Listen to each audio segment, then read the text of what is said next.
Hello, this video will show how I made an Easter card featuring watercoloring and using the distress ink stains.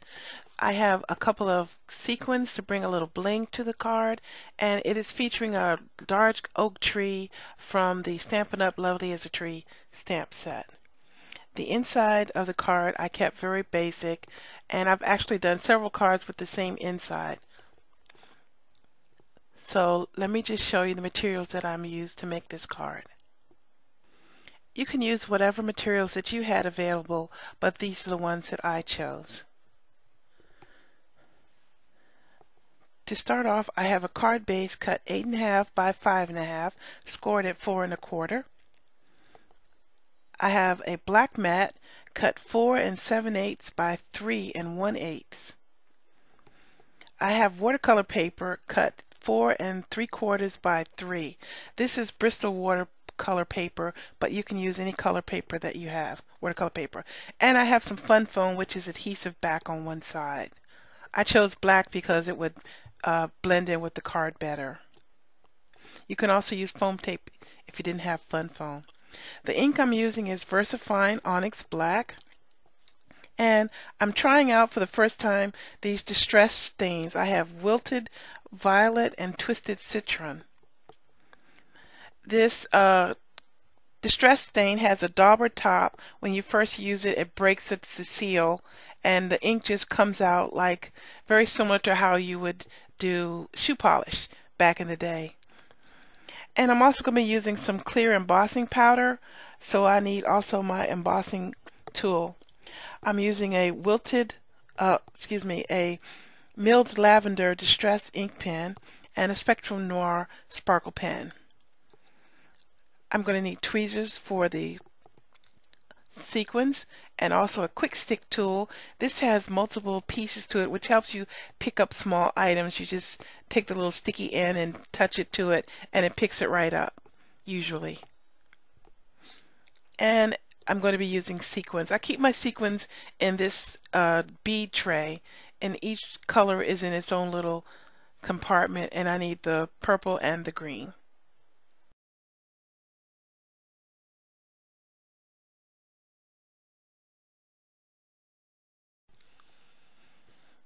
The stamp sets I'm going to be using today is Lovely as a Tree by Stampin' Up!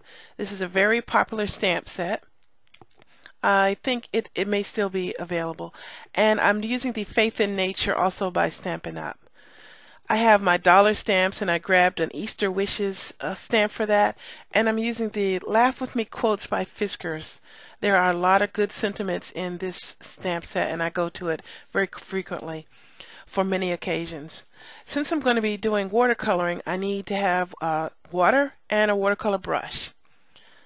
So I'm going to clear this stuff away, and we'll just jump right in and get started.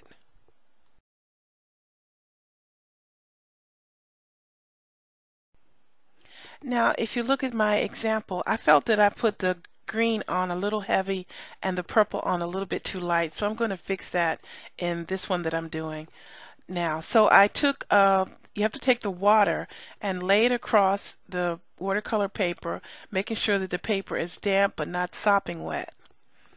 The water helps the color flow across the paper. On my original one, I put the distress stain directly to the paper, and I thought that was too dark, so I'm putting it on my clear block, and I'm picking it up from the block with my brush and dropping it in as I need it. I do the same thing for the purple area, and then I go over at the end and add a little bit more color directly to the paper at a higher concentration to add more interest. I'll speed this part up a little. Since this was my first time using these distress stains, it takes me a few passes before I can get comfortable using it, figuring out how much ink I needed to get the effect I was going for. But I figured it out in the end. All you can do is just try it and see. After I got the final color on, I dabbed a little bit of the extra water off. Didn't need it.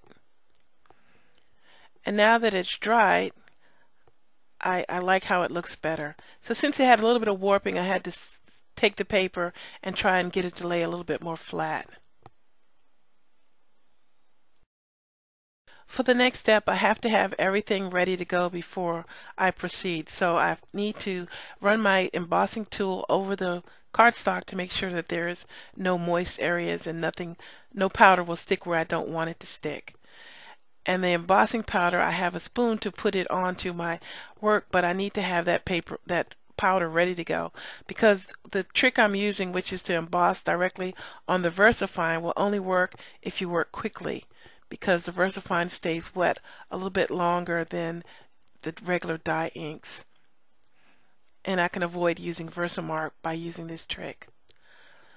So I'm verifying that the stamp is where I need it to be, considering where the green is. So I had to move it a little bit. I was using the Misty tool in case I needed to stamp it 2 times, because watercolor paper is a little bit uneven and sometimes you don't get a good clear mark the first time, but I got it fine. So now that I have the powder on, I'm going to take it to my heat tool off screen and heat it.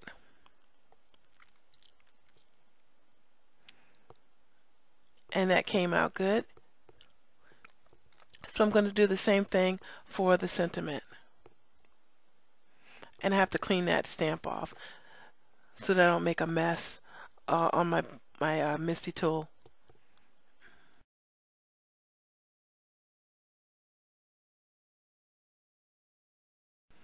I have a stamp that says Easter that is a Hero Art stamp that I picked up at some point, and I'm doing the same thing with this sentiment that I did with the tree. Working quickly and getting the clear embossing powder on it, and then I will take it and emboss it off screen.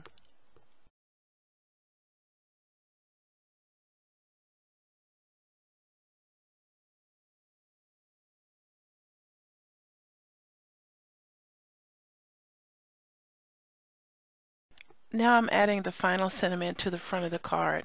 This was a quote which I thought was really nice.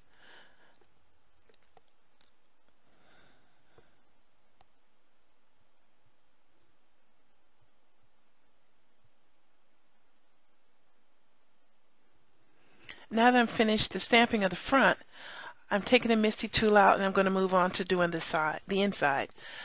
I am stamping the quote. It was also another quote from Mother Teresa, "Peace begins with a smile," and I'm also stamping the Easter wishes stamp.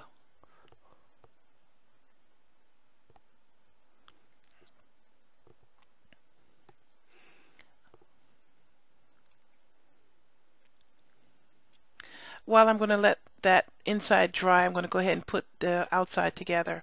I have my big ATG gun and I'm gluing the front panel down to the black mat. I'm putting a little bit extra tape on it to make sure that it lays flat, since it was watercolored and warped.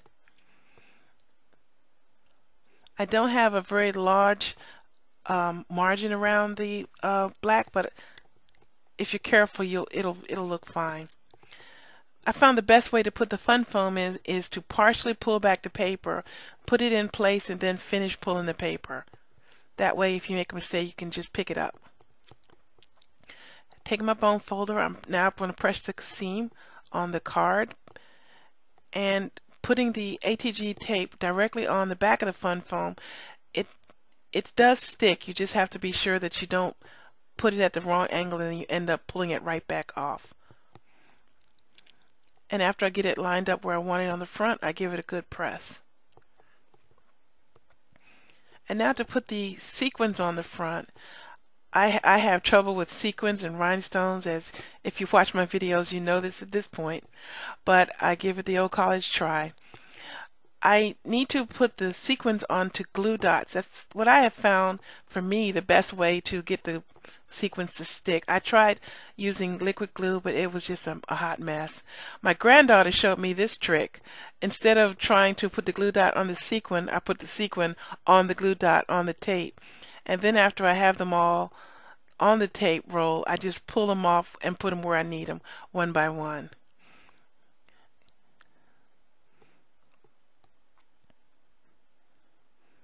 And you see me fumbling trying to get that sequin up. The quick stick tool really helps. On one side it's a sticky end and on the other it's a flat spatula sort of thing so you can pick it up. And it's funny, while I was working on these sequins, one of them got away from me, and I found it later in the top of my hair. This was like an hour later, so I had to go back and get another green sequin. The problems of being a card maker. You get used to these little things. You can see for a second there I'm trying to decide, do I want to just go with 4 sequins or go after the other one? And in the end, I thought it would look better with the odd number. So I went and got it.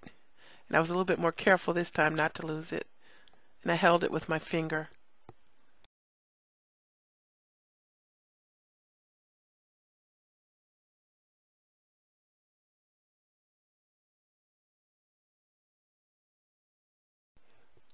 The final step is to add some sparkle to the item, and also to paint the inside. I grab my distress marker and I just paint the scalloped edge on the inside, and I sparkle it out with my sparkle pen. They may not notice this little bit, but I noticed, so I did it that way. And I also took the sparkle and ran it over the purple and the green area, wiping off the brush between it so I didn't transfer one color to the other. Unfortunately, it doesn't show up very well on the camera, but you can see it in real life, and it is really nice and sparkly. And that's the finished card. It was really simple. I'm really happy with the changes I made in the second card versus the first card, the darkness of the green and the lightness of the purple. I hope you'll try a card similar to this. If you can get your hands on the Lovely as a Tree stamp set, I highly recommend you make an attempt. You really will find a lot of versatility with that stamp set. I hope you enjoyed watching my videos. Please subscribe to my channel. I try to turn out content pretty frequently, and I appreciate all of the comments that I'm getting. Thank you and have a good day.